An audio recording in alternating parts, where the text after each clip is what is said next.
నమస్కారం బోసుకుమరి. జూనియర్ ఎన్టీఆర్ గారి స్పీచ్ నిన్న వార్ 2 ఫంక్షన్ లో ఆయన స్పీచ్ బాగా వివాదమైంది, బాగా వైరల్ అవుతుంది. చాలా మంది దీని గురించి ప్రస్తావిస్తున్నారు. ఆయన మాట్లాడిన మాట ఒకటే, ఎవరు ఎన్ని అడ్డు పెట్టినా కూడా మనల్ని ఎవరు ఆపలేరు అనేటువంటి విధంగా ఆయన చేసేటువంటి వ్యాఖ్యలు, అంటే ఎవరు ఏం చేయలేరు అనేటువంటి విధంగా చేసేటువంటి వ్యాఖ్యలు బాగా ఆయన మాట్లాడిన ఎమోషన్స్, తన కుటుంబ సభ్యుల గురించి, అంటే వైఫ్, పిల్లలు, వీళ్ళందరి గురించి మాట్లాడటం, ఇవన్నీ కూడా. దీనికి కారణం ఏం చెప్తున్నారంటే, జూనియర్ ఎన్టీఆర్ గారికి సంబంధించి లోకేష్ గారు ఏదో ట్వీట్ చేయలేదు అంటే నాకు అర్థం కాదు. వార్ 2 అనేటువంటి సినిమా చిన్న సినిమా అనుకున్నారా, పెద్ద సినిమా అనుకున్నారా? ఇండియా సినిమా, హృతిక్ రోషన్ ఉన్నారు దాంట్లో, పెద్ద పెద్ద తారాగణం, హైలీ బడ్జెట్, అసలు భారీ సినిమా. మరి అంత ఇండియా వైజ్ గా రిలీజ్ అవుతుంది అంటే ఒక రకంగా చెప్పంటే వార్ 2 అనేటువంటి సినిమా అంటే కొంతమంది మాట్లాడుతున్నారు జూనియర్ ఎన్టీఆర్ గారు బాడీ గడ్డ అయిపోయాడు, హృతిక్ రోషన్ కి తగ్గుతున్నాడు, ఇవన్నీ మాట్లాడుతున్నారు. అవన్నీ తూచిరా బాయ్, అట్లా మాట్లాడుకోవద్దు. అసలు ఎన్టీఆర్ ఫ్యాన్స్ ఈ టైంలో అసలు ఖచ్చితంగా బాధపడాల్సిన అవసరం లేదు. ఎందుకు చెప్పమంటారా? ఎక్కడ తగ్గాలో అక్కడ తగ్గాలి, ఎక్కడ నెగ్గాలో అక్కడ నెగ్గాలి. ఇప్పుడు ఆయన మొత్తం ఇండియా మార్కెట్ మొత్తం తెలిసిపోతాడు, మారుమూలకి వెళ్ళిపోతాడు. ఇప్పుడు హృతిక్ రోషన్ ఉన్నాడు కాబట్టి మారుమూలకి వెళ్ళిపోతాడు. అంటే మొత్తం హిందీ బెల్ట్ మొత్తం అన్ని రాష్ట్రాల్లో విపరీతంగా పబ్లిష్ అవుతుంది. అటు దక్షిణ భారతం, ఉత్తర భారతం, ఇవన్నీ కూడా టోటల్ గా పబ్లిష్ అయిపోతారు. ఇప్పుడు మామూలు ప్రభాస్ గారు ఉన్నారు, ప్రభాస్ గారు కూడా కొన్ని విధానాల్లో పెద్ద ఫ్యాన్స్ ఉండకపోవచ్చు. కానీ ఇప్పుడు ఏంటంటే ఒక రకంగా ఈ వార్ 2 సినిమా హిట్టో ఫ్లాపో గీపో ఏ తర్వాత తీసి పక్కన పెట్టింది, కానీ టోటల్ మార్కెట్ లో ఎన్టీఆర్ గారు పెద్ద అంటే బాగా పరిచయం అయిపోతాడు. ఆ తర్వాత మంచి హిట్ కానీ సింగిల్ గా పడింది అంటే ఇండియాలో నెంబర్ 1 మార్కెట్ ఏర్పడిపోతుంది అని. కాబట్టి జూనియర్ ఎన్టీఆర్ గారు వెళ్తున్నటువంటి వే చాలా కరెక్ట్ అయినటువంటి వే, నిజంగా చాలా పద్ధతిగా, చాలా టాక్టికల్ గా ముందుకు వెళ్తున్నాడు. అది వదిలేసి జూనియర్ ఎన్టీఆర్ అన్న తగ్గాడు, junior NTR Hrithik Roshan bodyguard, ఏం మాట్లాడతారు అసలు? కనీసం కొంచెం ఆ ఎన్టీఆర్ ఫ్యాన్స్ కి సంబంధించి కొంచెం ఆలోచించండి. జూనియర్ ఎన్టీఆర్ గారు చేసేది 100% కరెక్ట్. ఈ రిజల్ట్స్ మీకు ఇప్పుడు తెలియకపోవచ్చు, మీకు కొంత అవమానంగా ఉండొచ్చు, ఇప్పుడు తెలియకపోవచ్చు. కాబట్టి రాబోయేటువంటి రోజుల్లో మాత్రం ఈ రిజల్ట్స్ చాలా భారీగా ఉండబోతాయి. ఆ రోజు మీరు కాలు ఎగరేసుకొని ఉండేటువంటి పరిస్థితులు ఉంటాయి. అంటే ఆయన ప్లాన్ కానీ వర్కౌట్ అయితే ఖచ్చితంగా ఇండియాలో టాప్ ప్లేస్ లో వెళ్ళిపోతాడు, ఖచ్చితంగా వెళ్ళిపోతాడు. అంత పెద్ద మార్కెట్ ఏర్పడుతుంది. ఎందుకంటే ఒక మనిషి ఆసరా తోటి మొత్తం కంప్లీట్ గా ముందు పరిచయానికి వెళ్ళిపోవడం అనేది అషామాషి ప్లాన్ కాదు అది. సరే, అదంతా ఒక ఎత్తు అయితే ఇప్పుడు ఆయన మాట్లాడినటువంటి స్పీచ్ వివాదం అవుతున్న దాంట్లో ఏముంది నాకు అర్థం కాదు. ఇప్పుడు లోకేష్ గారు అంత పెద్ద సినిమా ఆపగలుగుతాడా? లేకపోతే ఆయన ఒక రకంగా చెప్పాలంటే ఓకే, ఒక రాష్ట్రానికి సంబంధించి, ఒక రాష్ట్రం, భారతదేశంలో ఎన్ని రాష్ట్రాలు ఉన్నాయి, ఎన్ని భాషలు ఉన్నాయి, ఎన్ని థియేటర్లు ఉన్నాయి, ఎంత పెద్ద బడ్జెట్, ఒక లోకేష్ గారు అనేటువంటి ఆయన ట్వీట్ చేసినంత మాత్రాన, చేయనంత మాత్రాన ఎన్టీఆర్ గారి ఖ్యాతిదేవం తగ్గిపోతుందా? లేకపోతే ఏంది నాకు అర్థం కాదు. బట్ ఒకటైతే క్లారిటీ, ఆయన పార్టీకి దూరంగా ఉంటున్నారు, ఆయనకి వీళ్ళు దూరంగా ఉంటున్నారు. దీంట్లో ఎవరు తప్పని అందాం? ఇప్పుడు లోకేష్ గారు తప్పు అందామని అంటే ఖచ్చితంగా ఎన్టీఆర్ గారు తప్పు ఉన్నట్లు లెక్క. ఎందుకంటే ఆయన పార్టీ వదులుకున్నాడు. తాతగారు కావాలి ఆయనకి, తాతగారు పెట్టిన పార్టీకి సంబంధించి మాత్రం అవసరం లేదు. అంటే ఒక రకంగా చెప్పాలంటే మీరు చంద్రబాబు నాయుడు గారు దీన్ని బిల్డ్ చేసుకుంటూ పడిపోతున్నటువంటి పార్టీలు లేపి దాన్ని మళ్ళీ అధికారంలో తీసుకొచ్చే ప్రయత్నం చేశారు. ఇది ఒప్పుకుంటారు కదా అందరూ. అలాగే తనకు నచ్చలేదు జూనియర్ ఎన్టీఆర్ గారు. ఓకే, మా తాత పట్టిన పార్టీ పొద్దుగులు మేము ఎక్కడ ఊడికం చేసామరయ్యా, మాకు అవసరం లేదు, మేము వెళ్ళిపోతాం అని చెప్పారు. అది రైటే. ఆయన పార్టీకి ఆయన దారిలో ఆయన వెళ్ళిపోతాడు, వీళ్ళ దారిలో వీళ్ళు వెళ్ళిపోతున్నారు. వీళ్ళు విజయం ఆల్రెడీ సాధించారు, ఆయన విజయాలు ఆయన సాధించుకుంటూ ముందుకు వెళ్తున్నాడు. అది వద్దనుకున్నారు, వదిలేశారు. కాబట్టి లోకేష్ గారు మాకు వద్దు అని చెప్పేసి, అంటే జూనియర్ ఎన్టీఆర్ గారు మాకు వద్దు అని చెప్పేసి అనుకోవడం ఎంత కరెక్ట్, లోకేష్ గారు కూడా మాకు వద్దు జూనియర్ ఎన్టీఆర్ అనేటువంటి విధంగా అనుకోవడం కూడా తప్పేం కాదు కదా. ఈ సినిమాకి రాజకీయానికి ఎందుకు కలుపుతున్నారు? అసలు దీంట్లో ఏముందని వివాదం చేస్తారో నాకు అర్థం కావట్లేదు. ఓకే, రైట్, ఒక సినిమా అన్న తర్వాత ప్రతి హీరోకి ఇప్పుడు ప్రాబ్లమ్స్ వస్తున్నాయి.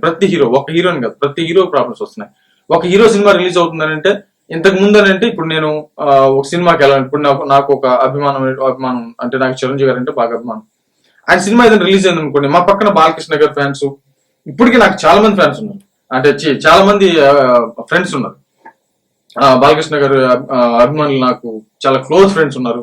మిగతా హీరోలకు సంబంధించి క్లోజ్ ఫ్రెండ్స్ ఉన్నారు. మేమందరం ఏం చేస్తుంది తెలుసా, ఒకరు మా హీరో గొప్ప అంటే మీరు మీ హీరో ఏం మాట్లాడుతున్నా, ఏం హీరో అయ్యా, ఇట్లా నేను కామెంట్ చేసాము మేము సరదాగా. వాళ్ళు కూడా మీ పవన్ కళ్యాణ్ మీ లేకపోతే మీ చిరంజీవి, ఇట్లా వాళ్ళు కూడా చాలా కామెంట్స్ చేసేవాళ్ళు, విపరీతంగా కామెంట్స్ చేసేవాళ్ళు, అంటే సరదాగా నవ్వుకోవటానికి. కానీ సినిమా రిలీజ్ అయితే ఇప్పుడు నాకు ఇష్టమైన హీరో సినిమా రిలీజ్ అయిందంటే నేను అందరం తీసుకుపోతా, అందరం వెళ్ళిపోతాం సినిమాకి, అందరం హ్యాపీగా కూర్చుంటాం. కానీ సినిమా రిలీజ్ అయిన తర్వాత భలే చేశారా మీ ఊడు, ఇట్లా వాళ్ళు ఖచ్చితంగా కాంప్లిమెంట్ ఇచ్చేవాళ్ళు. భలే చేసాడు ఆమె కానీ అక్కడ కొంత మనిషి అండి మనోడు అక్కడ అట్లా చేస్తే బాగుండు, చాలా హెల్దీ. ఇప్పుడు అట్లా కాదు పరిస్థితి. ఇప్పుడు ఒక హీరో సినిమా రిలీజ్ అవుతుందంటే ఎక్కడ రికార్డులు వెళ్ళిపోతాయి అనేటువంటి విధంగా నెగిటివ్ ట్రోల్స్ చేయటం, సినిమాని దెబ్బకొట్టేటువంటి ప్రయత్నం చేయటం, రాజకీయంగా దాన్ని ఏ సినిమా అయినా తీసుకోండి దాన్ని రాజకీయంగా లాగేటువంటి ప్రయత్నం చేయటం. ఇప్పుడు లోకేష్ గారు ఇలా ట్వీట్ చేశారని చెప్పేసి పబ్లిష్ చేయటం, వార్ 2 కి కూటమి ప్రభుత్వం వ్యతిరేకం, వార్ 2 కి వైసీపీ పార్టీ అనుకూలం అనేటువంటి విధంగా. ఇప్పుడు ఏదైనా చిన్న డిస్ప్యూట్ వచ్చి వాళ్ళకి ఏదైనా ప్రాబ్లం వచ్చింది అనుకోండి, కూటమికి సంబంధించి ఏదైనా ఇప్పుడు ఉన్నటువంటి ప్రభుత్వానికి సంబంధించి, వెంటనే వైసీపీ దాన్ని క్యాప్చర్ చేయడం, క్యాప్చర్ చేసి మేము ఉన్నాం మీకు అనేటువంటి విధంగా వాళ్ళు సపోర్ట్ చేసిన ప్రయత్నం. అంటే ప్రతి సినిమాని రాజకీయం చేస్తున్నటువంటి పరిస్థితి ఉంది.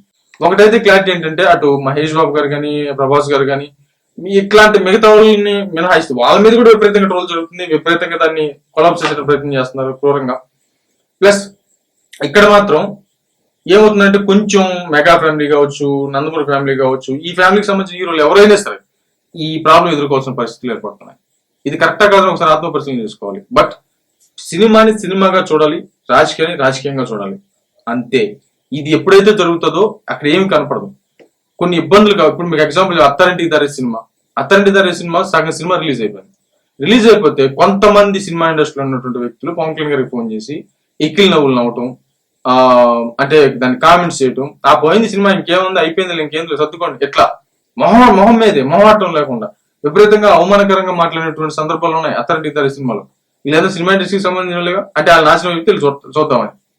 అంటే ఎంత అంటే వాళ్ళు దేవుడు ఆశీర్వదించి ఇంతమంది ఫ్యాన్స్ ఇచ్చి పెద్ద హై లెవెల్లో పెట్టినా కూడా ఒక నార్మల్ మనిషిలాగే ప్రవర్తిస్తే హీరోలు కూడా అది ఎంతవరకు కరెక్ట్? హుందాగా తీసుకునేటువంటి ప్రయత్నం ఎవరు చేయట్లేదు, హుందాగా ఫ్యాన్స్ కూడా ప్రవర్తించట్లేదు. దాంతో వచ్చిన ప్రాబ్లం అంతే తప్ప మళ్ళీ రిపీట్ చేసిన ప్రయత్నం చేస్తున్నాను. దీంట్లో 2 పాయింట్లు. నెంబర్ 1, వార్ 2 సినిమాలో ఎన్టీఆర్ గారు చేస్తున్నారు కాబట్టి హృతిక్ రోషన్ ఏదో బాడీ గట్లా చేస్తున్నాడు, అవమానం అది ఇది అనేటువంటి విధంగా చాలా మంది మాట్లాడుతున్నారు. అది తీసుకోవద్దు, దాని వెనక ఖచ్చితంగా వ్యూహం ఉంది. దీనివల్ల జూనియర్ ఎన్టీఆర్ గారికి మేలే జరుగుతుంది తప్ప, చాలా పెద్ద మేలు జరుగుతుంది తప్ప అదేం కాదు. కొంచెం మెచ్యూర్ గా ఆలోచించండి జూనియర్ ఎన్టీఆర్ కి సంబంధించిన ఫ్యాన్స్. ఎందుకంటే రాబోయే రోజులు మీరే కాల్ ఎగరేసుకోబోతున్నారు, ఇది కన్ఫర్మ్. పెద్ద మార్కెట్ ఏర్పడబోతుంది జూనియర్ ఎన్టీఆర్ గారికి. ఓకే, ఒక RRR సినిమా తోటి ఏదో మొత్తం పాన్ ఇండియా స్టార్ అయిపోయాడని చెప్పేసి మీరు అనుకోవద్దు. ఎందుకంటే మళ్ళీ ఒక సినిమా 2 సినిమాలు పాన్ ఇండియా లెవెల్లో రిలీజ్ అయ్యి అక్కడ కానీ ఆ సినిమాలు కానీ ఫెయిల్ అయితే మళ్ళీ తెలుగులో వచ్చి సినిమాలు చేసుకోవాలి, మిగతా హీరోలు ముందుకు వెళ్ళిపోతారు. అట్లాగా ముందు మార్కెట్ అంటే ఆయన వెంటనే సినిమా చేసేయచ్చు, కానీ హృతిక్ రోషన్ తోటి సినిమా చేస్తున్నాడు అంటే ఆ ముందు మార్కెట్ ఏర్పాటు చేసుకుంటాడు, ముందు అందరికి పరిచయం అవుతున్నాడు. ఆ తర్వాత సినిమా రిలీజ్ అయినా, ఒకటి ఫెయిల్ అయినా, 2 ఫెయిల్ అయినా, మూడోది ఒకటి కానీ ఇటు కొట్టగలిగితే మొత్తం ఇక పాన్ ఇండియా స్టార్ గా సుస్థిరం అవుతున్నాడు. ఈ విషయాన్ని దయచేసి అర్థం చేసుకోండి. నెంబర్ 2, లోకేష్ గారు ట్వీట్ చేశారో ట్వీట్ చేయలేదో అనేటువంటి విధంగా ఆ సినిమాకి దీనికి అలాంటి సంబంధం లేదు.